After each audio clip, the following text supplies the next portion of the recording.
तो दोस्तों अभी 12:10 हो चुके हैं और अभी भी प्रोसेस जारी है। इस वक्त हमारे साथ नीतीश सर है। सर, अब क्या उम्मीद कर रहे हैं, क्या दिल में चल रहा है अभी? देखिए, दिल में तो कुछ नहीं चल रहा है।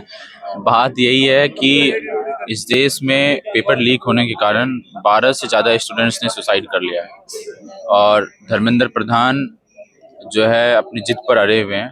और वो अपनी जिद पर अड़े हुए हैं और यहाँ जो स्टूडेंट्स हैं, यहाँ जो छात्र हैं, जो नौजवान हैं, वो भी अपनी जिद पर अड़े हैं कि उस 12 स्टूडेंट्स की जो हत्या हुई है, हम उसको सुसाइड नहीं मानते, वो एक सांस्थानिक हत्या है। आपको इस्तीफा देना पड़ेगा और जब तक धर्मेंद्र प्रधान इस्तीफा नहीं देते हैं, यहाँ से हम लोग 1 इंच वापस नहीं होते हैं। भले ही सरकार, भले ही दिल्ली पुलिस हमें डिटेन करे, जेल में डाले, तिहाड़ भेज दे, उसका कोई डर नहीं है हमें। धर्मेंद्र प्रधान के इस्तीफे से पहले हम लोग यहाँ सर हिलने वाले लोग नहीं हैं। सर, 24 में भी ये बहुत नेक्स्ट लेवल पर आप लोगों ने प्रोटेस्ट किया था, 25 में हल्का थोड़ा हुआ था, अब 26 आ गया।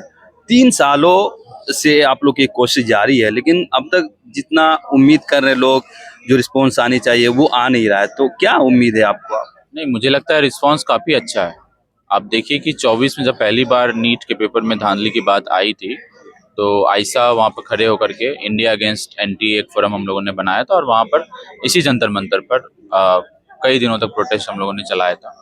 और उस वक्त जो बात हम बोल रहे थे कि, और ये हम लोग अभी से नहीं बोल रहे हैं, एनटीए जिस वक्त से बना है 2017 में, ये न्यू एजुकेशन पॉलिसी का प्रोडक्ट है। तो न्यू एजुकेशन पॉलिसी ने यही किया है इस देश में कि जिस तरीके से नरेंद्र मोदी की सरकार ये बोलती है कि 1 nation 1 election, 1 nation 1 language, 1 nation 1 subscription, तो उसी प्रकार से उन्होंने एक लाया कि 1 नेशन 1 एग्जाम, कि पूरे देश भर के एग्जामिनेशन सिस्टम का हम सेंट्रलाइजेशन करेंगे। उसके लिए उन्होंने एक संस्था बनाया एनटीए। और एनटीए कोई ऐसा नहीं है कि सरकारी संस्था है, ये प्राइवेट सोसाइटीज रजिस्ट्रेशन एक्ट के तहत रजिस्टर्ड है, पर पार्लियामेंट के प्रति अकाउंटेबल भी नहीं है। इसके परमानेंट स्टाफ की संख्या 100 से कम है। तो इन्हीं सारे आर्टिकुलेशन को हमने बहुत पहले ही इस बात को रखा कि आप सेंट्रलाइज्ड मत करो।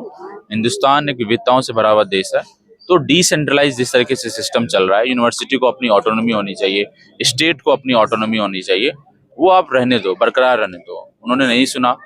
और वामपंथ या आयशा हम बोलें कि बहुत पहले से इस बात को बोल रहा है कि एनटीए जिस प्रकार का सिस्टम बनाया गया है वो अपने आप में फेल होगा, ये उसके इनबिल्ट में है, इनबिल्ट है एनटीए के अंदर।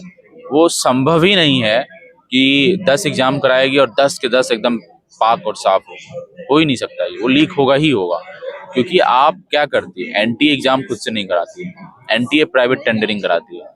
कि मान लीजिए आपको सीयूटी करवाना है तो वो सीयूटी का टेंडरिंग निकालेगी, कौन सी सरकारी प्राइवेट एजेंसी है जो सीयूटी का एग्जाम कंडक्ट करवाएगी। तो उस प्राइवेट कंपनी का क्या रिस्पॉन्सिबिलिटी है, किसी को कुछ पता नहीं होता है।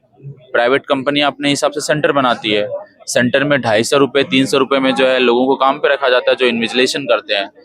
खराब खराब सेंटर होते हैं, दिल्ली एनसीआर के तमाम इलाकों में बहुत खराब सेंटर होता है, सही से वर्किंग कंडीशन नहीं होता, वहाँ पे सही से हवा नहीं आती है, सही से एसी नहीं चलता है, सही से पंखे नहीं चलते हैं। तो ये एनटीए इनबिल्ट है पेपर लीक के लिए। तो हमने लंबे समय से बोला और हम मानते हैं कि आज ये समस्या जब इतने वृहद स्तर पे पहुंच गई है, तो जनता का ये गुस्सा, जनता का ये उबाल फूट करके सामने आया।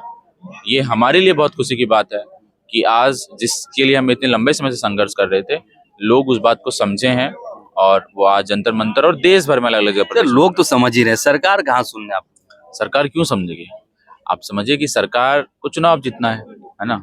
और चुनाव जीतने के लिए क्या चाहिए कि वो वोट देने आती है जनता, तो वोट उसको मिले। अब वोट मिलने के कई उन्होंने हथकंडे अपना लिए।